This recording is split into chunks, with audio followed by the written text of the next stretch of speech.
क्या होगा जब वर्ल्ड वॉर 2 के दौरान नाजी सेना एक ऐसा वायरस बनाती है जो कि लोगों को ज़ॉम्बी में कन्वर्ट कर रहा था। सो क्या कुछ सोल्जर्स मिलकर अब इस ज़ॉम्बी एपोकलिप्स से दुनिया को बचा भी पाएंगे? चलिए शुरू से जानते हैं। कहानी की शुरुआत साल 1940 से होती है, जब स्पेन में सिविल वॉर चल रहा था और वहाँ दो बड़े बड़े ग्रुप बन गए जो कि आपस में लड़ रहे थे।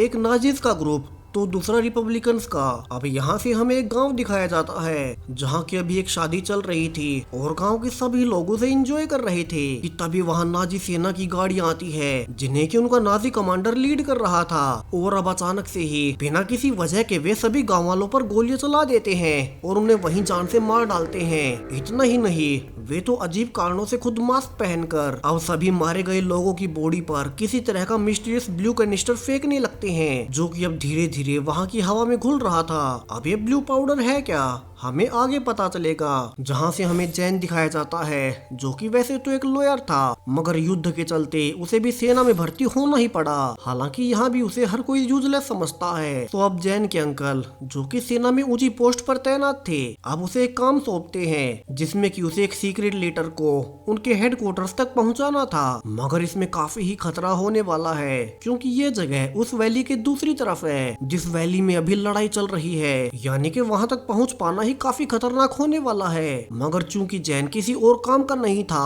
और वो तो जंग लड़ भी नहीं सकता, तो उसे अब यही करना होगा और उसके पास कोई और ऑप्शन भी नहीं है। जहां जैन को चूंकि ड्राइविंग नहीं आती थी, तो अब वो सेना से एक कम उम्र के सिपाही डिक्रूज को साथ ले चलता है जो कि उसके लिए गाड़ी चलाएगा।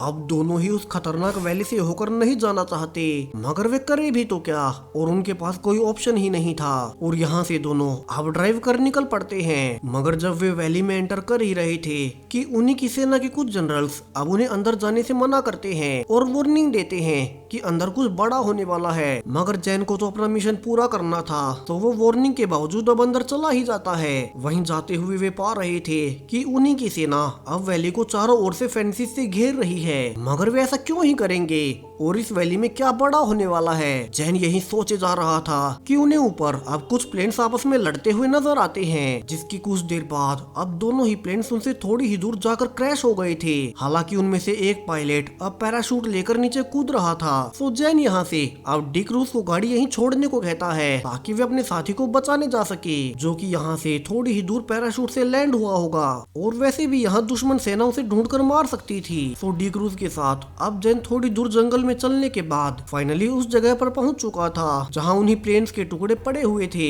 मगर यहाँ भी अब जैन को वही ब्लू पाउडर पड़ा हुआ मिलता है, यानी कि नाजिस ने ही इस पाउडर को कई जगह डाला है। इसके अलावा पैराशूट से कूदने के बावजूद पायलट पेड़ों में फंसकर मारा ही गया। तो वहीं उसके शरीर के कई अंग भी बुरी तरह से कटे हुए थे। अब जैन और डिक रूस उसे देख ही रहे थे कि तभी उनके दुश्मन सैनिक अब दोनों को ही पकड़ लेते हैं, जिनके एक छोटे से ग्रुप को सार्जेंट नाम का एक आदमी लीड कर रहा था, जहाँ वे दोनों को पकड़कर ले जाने लगते हैं। तो वहीं उनकी टीम में एक लड़की प्रीस्ट किलर भी थी। अब इसका नाम प्रीस्ट किलर क्यों है हमें आगे पता चलेगा। वहीं तलाशी लेने पर अब उन्हें वही नोट मिल जाता है जिसे कि जैन को वैली के दूसरी ओर अपने हेडक्वार्टर्स में पहुंचाना था। मगर यहाँ वे पा रहे थे कि इस नोट में सिर्फ एक ही लाइन लिखी हुई थी जो कि थी, जंग हमेशा हिम्मत से जीती जाती है। अब गुस्से में सार्जेंट उससे पूछने लगता है कि इसका क्या मतलब है, और जैन को उन्हें बताना ही होगा वरना वे उन्हें जान से मार डालेंगे। मगर यहाँ जैन को तो खुद इस नोट के बारे में कुछ भी नहीं पता था और उसे तो सिर्फ इसे डिलीवर करने के लिए कहा गया था। तो अब सार्जेंट दोनों को अपने कैंप में ले जाने लगता है ताकि वहाँ इन दोनों से इस नोट के बारे में जानकारी निकलवाई जा सके।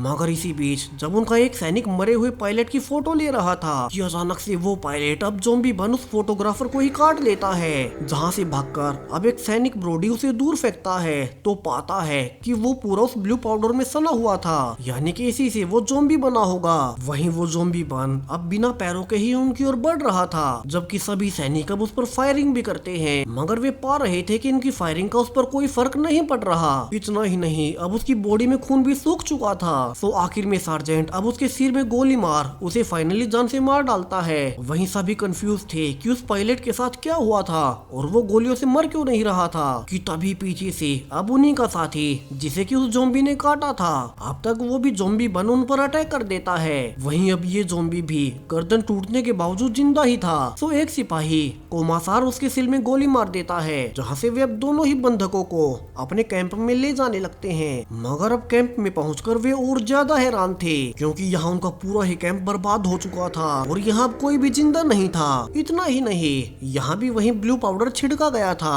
वहीं वे पा रहे थे कि अब उन्हीं के सिपाही फिर से ज़ॉम्बी बन खड़े हो गए हैं और चूंकि उनकी संख्या काफी ही ज्यादा थी, तो जैन उन्हें समझाने लगता है कि वे उसे और उसके साथी को खोल दे, क्योंकि वे जल्दी उन पर अटैक करने वाले हैं। इसी बीच एक सोल्जर अब अपने पिता को देख उनकी ओर आगे बढ़ता है, मगर वो तो ऑलरेडी ज़ॉम्बी बन चुका था, तो वो अपने बेटे को ही काट लेता है। और यहाँ से तो सबको कंफर्म हो चुका था कि ये लोग जिंदा नहीं है और वे उन्हीं पर फायरिंग कर अब वहाँ से निकलने लगते हैं। वहीं अब तो उन्हें पता भी था कि ज़ॉम्बीज़ को कैसे मारना है, तो वे उनके सिर में गोली मार अब फाइनली पास की एक नदी से बोट ले वहाँ से निकल जाते हैं, जबकि बाकी ज़ॉम्बीज़ उनके पीछे आ रहे थे। वहीं जाते हुए सार्जेंट अब दोनों ही बंधकों जैन और डिक्रूज को खोलने को कहता है, क्योंकि पीछे जो कुछ भी उन्होंने देखा था वो किसी को भी समझ नहीं आ रहा था कि मरने के बाद अचानक से ही सब ज़ॉम्बीज़ बन अटैक क्यों कर रहे हैं। वहीं बेशक से वे दुश्मन सेना से लड़ रहे थे, मगर इस खतरनाक सिचुएशन से निपटने के लिए अब सभी साथ मिलकर लड़ने का फैसला करते हैं। वहीं अब काफी दूर आने के बाद वे बोट को एक किनारे पर छोड़ अब आगे बढ़ने लगते हैं, मगर सरप्राइजिंगली अब यहाँ भी काफी सारे ज़ॉम्बीज़ उन पर अटैक कर देते हैं। यानी कि ये ज़ॉम्बी सिर्फ वही नहीं, हर कहीं फैल चुका है। तो सभी लोग अब ज़ॉम्बीज़ को मारने लगते हैं और वहाँ से निकलने लगते हैं। मगर इसी बीच अब एक ज़ॉम्बी ने फाइनली ब्रोडी के पैर पर काट ही लिया था, जिसे कि देख अब प्रीस्ट किलर काफी ही दुखी थी, मगर अब तो वे उसके लिए कुछ नहीं कर सकते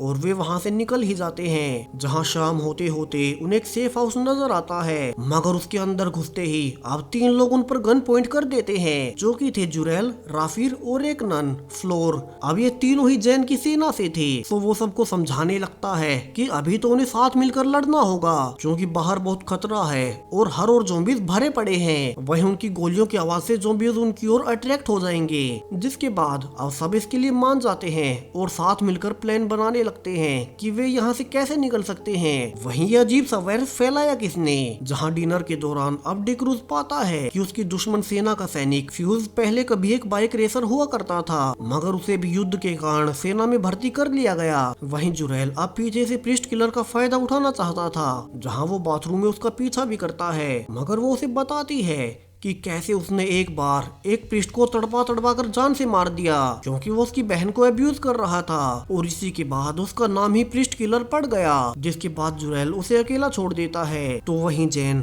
जब उस नोट से सिगरेट जला ही रहा था, तो वो पाता है कि इस लेटर पर एक इनविजिबल इंक में कोई मैप बनाया गया है, और ये मैप इस पूरी ही वैली का था। यानी कि यहाँ जो कुछ भी हो रहा है वो उन्हीं की हायर ऑफिशियल्स ने पूरे प्लान के साथ किया है। हालांकि जैन अभी इसके बारे में किसी और को नहीं बताता।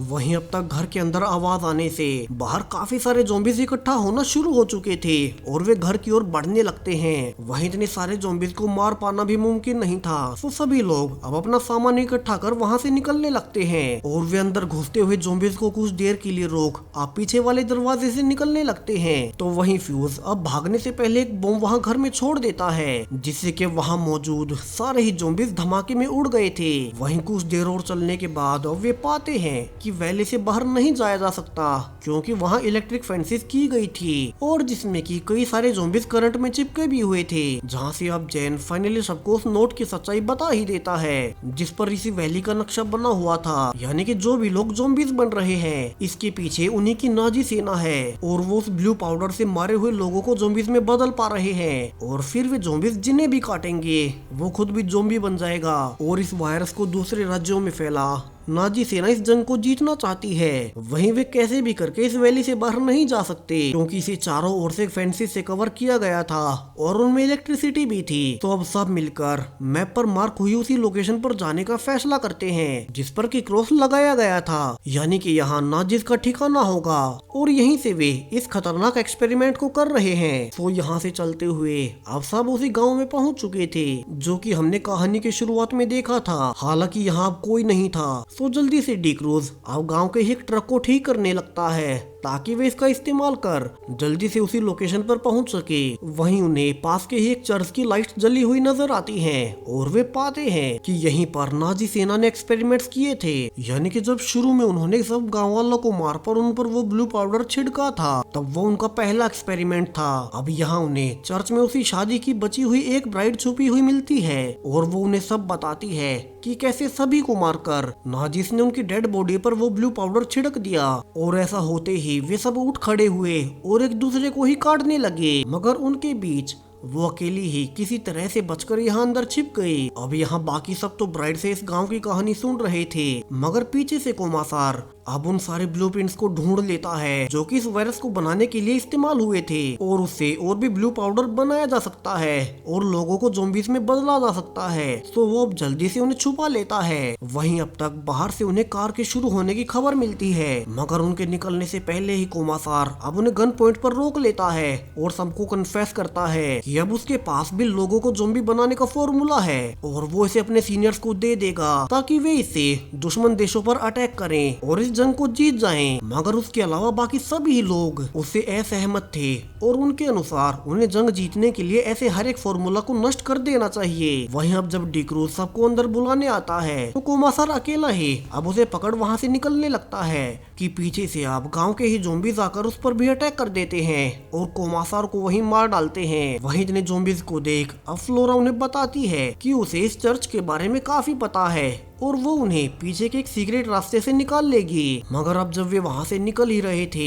कि वहीं ब्राइड अब ज़ॉम्बी बन जाती है, यानी कि उसे भी छिपते हुए किसी ज़ॉम्बी ने काट लिया था जो कि अब उन्हीं पर अटैक कर देती है और सभी उससे लड़ने लगते हैं, जिसके बीच अब वो फ्लोरा और राफिर को भी काट लेती है, जहाँ से प्रीस्ट किलर अब फाइनली उसे शूट कर मार डालती है। तो वहीं राफिर पा रहा था कि उसे तो सिर्फ जूते पर काटा गया था, यानी कि उसे कोई घाव नहीं हुआ और अब वो इन्फेक्टेड भी नहीं होगा। मगर फ्लोरा अब बाकी सबको बाहर निकाल खुद अंदर ही रह जाती है क्योंकि उसे तो पैर पर उसी ब्राइड ने काट रखा था और सार्जेंट अब उसे आखिरी बार गुड बाय बोलता है। वहीं डी क्रूज भागकर ट्रक को लेने जाता है तो वहीं जैन कहता है कि क्या पता उन्हें नाजी आउटपोस्ट पर इसी वायरस का कोई एंटीडोट मिल ही जाए और उन सभी को मिलकर अब किसी भी कीमत पर इस वायरस को इस वैली में रोकना होगा और इस फॉर्मूला को यहीं खत्म करना होगा, क्योंकि अगर ये वायरस बाहर की दुनिया में फैला तो फिर पूरी ही दुनिया तबाह हो जाएगी। वहीं अब तक डी क्रूज भी ट्रक ले आया था, हालांकि वो ये नहीं बताता कि ट्रक लाते हुए उसे भी एक ज़ॉम्बी ने काट लिया था। अब यहाँ से वे काफी लंबी ड्राइव के बाद फाइनली नाजी आउटपोस्ट पर पहुंच चुके थे, जहाँ बाकी सबको छुपा अब जैन अकेला ही अंदर मदद मांगने के बहाने जाने लगता है, मगर वहाँ काफी सारे सिक्योरिटी गार्ड्स थे और वे उसे अंदर आने नहीं देते। वही अंदर नाजी मेजर वहाँ से एक ट्रेन से निकल रहा था और ये वायरस भी उसी ने बनाया था, जबकि बाहर अब सभी चाहते थे कि वे किसी तरह से अंदर घुस नाजी मेजर को इस वायरस के साथ यहाँ से भागने से रोक ले। तो यहाँ से डी क्रूज अब उन्हें सच्चाई बताता है कि आते हुए उसे एक ज़ॉम्बी ने काट लिया था, तो वो तो वैसे भी ज़ॉम्बी बनने ही वाला है, तो वो उनकी मदद के लिए अब ज़ॉम्बी बनने से पहले काफी सारे बॉम्ब्स लेकर एंट्रेंस को खाली करवा सकता है ताकि बाकी सब अंदर जा उस नाजी मेजर को रोक सके।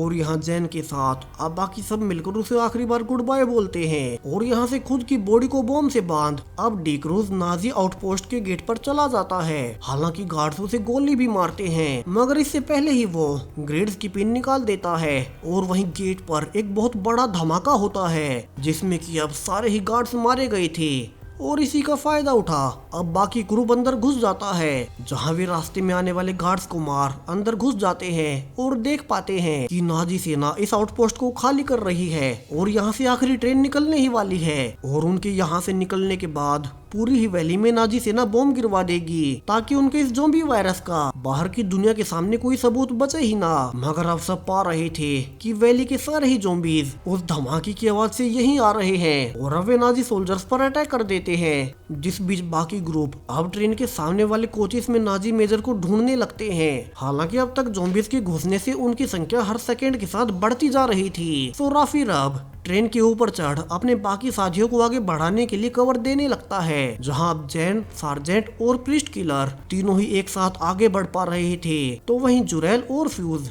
दोनों ही ज़ॉम्बी से लड़ने के दौरान अलग हो गए और एक साथ एक ट्रक में फंस गए, जिसे कि अब ज़ॉम्बीज़ ने चारों ओर से घेर लिया था, यानी कि वे यहाँ से नहीं निकल सकते। और वे आखिरी बार अपनी फैमिली फोटोज को देखते हैं और पीछे पाते हैं कि ट्रक में काफी सारा गोला बारूद भरा हुआ है। वही फ्यूज के पास एक आखिरी बम बचा हुआ था। तो दोनों अब मरने से पहले अब सभी ज़ॉम्बीज़ को मारने के लिए उस बम को ट्रक में ही फोड़ देते हैं, जिसमें कि वे खुद तो मारे ही गए थे, मगर साथ में वहाँ मौजूद काफी सारे ज़ॉम्बीज़ उस धमाके में उड़ गए। वहीं बाकी तीनों सोल्जर्स अब ट्रेन के फ्रंट तक आ चुके थे, जहाँ सार्जेंट कहता है कि उसे जल्दी से जाकर ट्रेन को शुरू करना होगा। तो वो कंट्रोल रूम में चला जाता है। तो वहीं अब जैन और प्रीस्ट किलर दोनों फाइनली उसी ज़ॉम्बी वायरस के साथ नाजी कमांडर को ढूंढ ही लेते हैं, जो कि इस फॉर्मूला के साथ यहाँ से भाग रहा था ताकि भविष्य में होने वाली जंगों को वे जीत सके। तो प्रीस्ट किलर अब उसे जान से मार डालती है और उस सारे ही फॉर्मूला को बर्बाद कर देती है, मगर अब तक वहाँ भी ज़ॉम्बीज़ आने लगे थे। तो वहीं एक ज़ॉम्बी अब जैन को भी काट लेता है, जिसे कि वहाँ नाजी कमांडर ने एक्सपेरिमेंट के लिए बांध रखा था। सो जैन को बचाने के लिए